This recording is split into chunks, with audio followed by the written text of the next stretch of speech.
सबको जय मसीह की। मैं जसपाल एक बार से फिर आप लोगों के सामने परमेश्वर का वचन लेकर उपस्थित हूँ। आज का मेरा टॉपिक है यीशु परमेश्वर के दाहिने ओर जा बैठा, और एक दिन हम भी परमेश्वर के दाहिने ओर बैठेंगे। मैं जब इस वचन को पढ़ रहा था, इब्रानी की किताब अध्याय 10 वचन 12 में लिखा है, परंतु वह व्यक्ति तो पापों के बदले एक ही बलिदान सर्वदा के लिए चढ़ाकर परमेश्वर के दाहिनी ओर जा बैठा। एक ही बलिदान व्यक्ति यीशु मसीह हमारे पापों के लिए क्या हुआ, उन्होंने देह धारण किया। और एक ही व्यक्ति का मतलब क्या है, एक ही बलिदान का मतलब क्या है। पुराने नियम में जो याजक थे, जब लोग परमेश्वर वो अपने होम बलि जो भी बलियाँ चढ़ाते थे, वो लोग महायाजक के पास लेकर आते थे।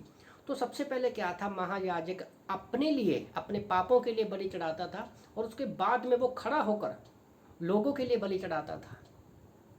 और वो कंटिन्यू चलता रहता था, कंटिन्यू, क्योंकि लोग ज़्यादा थे और काम भी उसका बहुत ज़्यादा था, और रोज़ उसको बलि चढ़ाना पड़ता था। पर यीशु मसीह हमारे लिए क्या है, सिर्फ एक बार में ही आज के दिन अपना संपूर्ण कार्य खत्म करके आज उनका पुनरुत्थान का दिन है। आज के दिन वो मुर्दों में से जी उठे, संडे के दिन। तो अपना एक बार में ही लहू बहा कर क्या है, परमेश्वर के दाहिनी ओर जा बैठे हैं। तो जहाँ से जब इसको वचन को पढ़ रहा था, मैं सोच रहा था जहाँ से शुरू हुआ वहीं पर ख़त्म किया। जैसे हम लोग इब्रानी की किताब अध्याय 1 वचन 1 से 3 में पढ़ते हैं, तो जो कुछ भी बनाया है वो परमेश्वर ने यीशु मसीह में ही बनवाया है। जैसे लिखा है, पूर्व युग के बाप दादों से थोड़ा थोड़ा करके और भांति भांति के भविष्यकर्ताओं के द्वारा बातें कर इन अंतिम दिनों में हमसे पुत्र के द्वारा बातें की, जिससे सारी वस्तुओं का वारस ठहराया और उसके द्वारा उसने सारी सृष्टि की रचना की।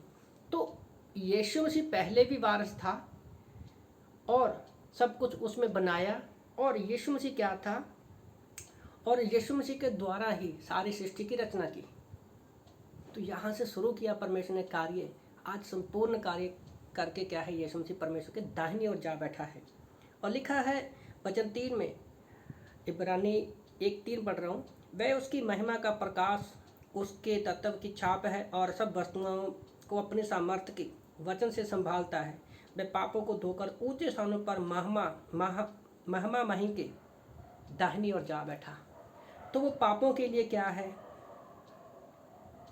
उद्धार किया उसने, और हमें वो अपने वचन से संभालता है। आज वचन ही है जो हमें संभालता है, और परमेश्वर ने उसको ऊंचे स्थानों पे बैठाया है। एक दिन ऐसा आएगा कि आज हम धरती पर हैं, परमेश्वर के अधूरे कार्य को परमेश्वर चाहता तो सब पूरा कार्य कर सकता है, पर आज परमेश्वर ने हमें धरती पर रखा है कि परमेश्वर के संपूर्ण कार्य को हम सब लोग आगे लेकर जाएं, उन लोगों को सुसमाचार सुनाएं जो परमेश्वर के संपूर्ण कार्य को नहीं जानते हो, जो पाप के बोझ के नीचे दबे हुए हैं, अपनी परेशानियों में, चिंताओं में हैं।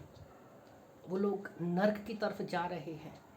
शैतान ने उनकी आंखों के ऊपर पर्दा डाल रखा है, और वो ऐसी नर्क की आग में जाने वाले हैं जहाँ पर बैठना नहीं बल्कि चिल्लाना, तड़फना है।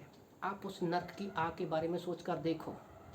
क्या आप चाहते हैं कि आपके जो अड़ोसी पड़ोसी जो है, आपके रिलेटिव है, आपके परिवार के लोग हैं, उस नर्क में जहाँ पर पूरी लाइफ अनंत काल के लिए तड़फना है, वहाँ पर जाएं?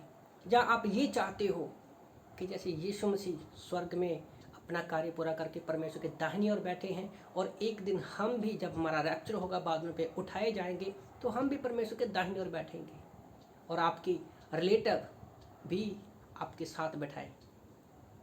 और जब हम किसी को सुसमाचार सुनाते हैं तो परमेश्वर यीशु की तरह हम अपना प्रेम लोगों को दिखाते हैं।